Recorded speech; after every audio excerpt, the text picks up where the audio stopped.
نکات مهم در زمان کاشت نشا در گلخانه ها قسمت دوم. یکی از شایع‌ترین سوالاتی که در بحث تولید نشا در گلخانه ها همیشه از ما میپرسن اینه که بعد از جوانه زنی بذر، یعنی وقتی جوانه به بذر میاد جوانه میزنه، آیا ما میتونیم از کود استفاده بکنیم یا نه؟ ببینید دوستان، استفاده از کود در هر زمانی اهمیت داره و همیشه باید استفاده بشه. در زمان شروع جوانه زنی در گلخانه ها یا هم نشاخونه ها اهمیت ویژه‌ای داره، ولی علت این که بعضی از کارشناسان میان منع میکنن گلخانه‌دارا رو از استفاده از کود در زمان حالا تبدیل بذر به نشا، به خاطر اینه که اگر کوچکترین کم دقتی بکنیم، یعنی اینجوری بگم بهتون، اولین اشتباه میتونه آخرین اشتباه در بحث تولید نشا باشه. به همین خاطر میان و توصیه میکنن که شما در زمان تولید نشا، در زمان تبدیل بذر به نشا، از هیچ کودی استفاده نکنید. ولی این درست نیست. چرا؟ چون استفاده از کود تاثیرات بسیار زیادی در کمیت و کیفیت نشا میتونه داشته باشه. از طرفی هم استفاده از کودها در زمان نشا خیلی محدوده. چرا؟ چون گفتم اولین اشتباه میتونه آخرین اشتباه باشه. خب اگر کودی که ما مثلا میایم برای بحث این کود مخصوص استرس، آنتی استرس، ویتامینی، خب اگر ما بیایم از کودی استفاده بکنیم که متناسب برای بحث نشا نباشه، این خودش میتونه استرس زا باشه، خودش میتونه استرس های وحشتناکی به نشا وارد بکنه و کل نشا رو از بین ببره.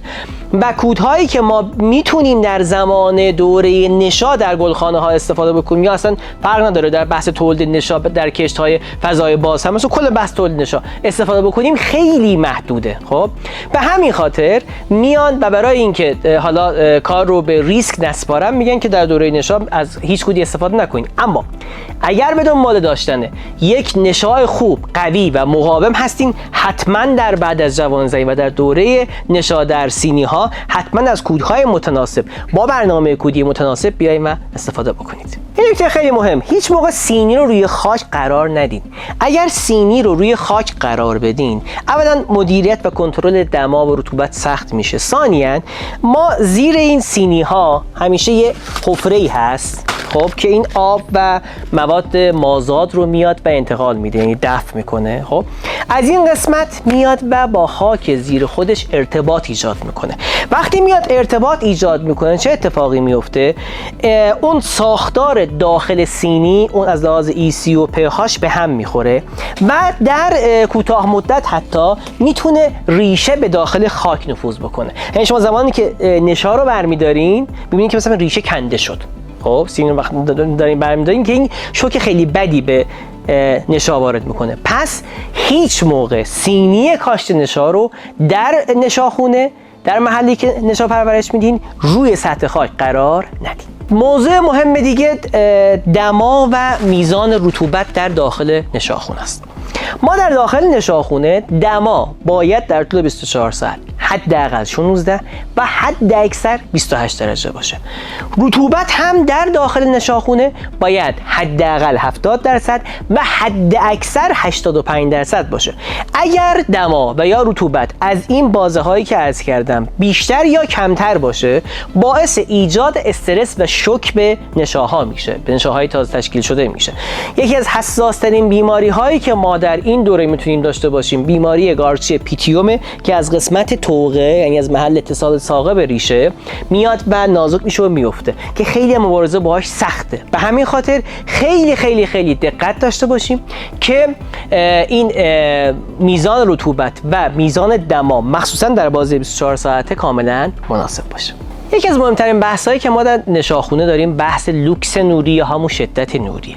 ما معمولا لوکس متر همیشه همراهمون نیست که بیایم و میزان لوکس نوری یا شدت نوری رو بتونیم توی گلخونه ها، توی نشاخونه ها مخصوصا تشخیص بدیم. اگه دقت داشته باشیم ما تو نشاخونه ها به خاطر اینکه نایلون دو لایه بعضی موقع 4 لایه میشه، میتونه لوکس نوری افت پیدا بکنه. از کجا بدونیم که این لوکسی که ما در داخل گلخانه داریم، داخل نشاخونه داریم، درسته یا درست نیست؟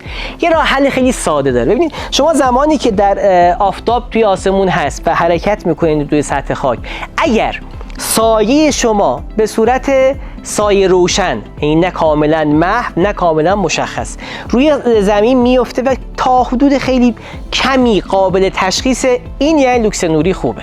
اگه از این بیشتر، لوکس نوری زیاده، کمتر لوکس نوری کمه. دقت داشته باشین اگر لوکس نوری زیاد باشه باعث آفتاب سوختگی میشه، باعث ایجاد استرس به نشاها میشه. اگر کم باشه، یعنی میزان لوکس نوری کم باشه، اصطلاحاً باعث ایجاد رشد علفی میشه، یعنی نشا بیخود میاد بالا، یعنی رشد طولی بهش میگن دویدگی زیاد میاد بالا. خب به همین خاطر تنظیم لوکس نوری در داخل نشاخونه ها خیلی مهمه. این روش خیلی ساده است، بهتون گفتم. سایه خودتون رو در سطح خاک بررسی بکنید.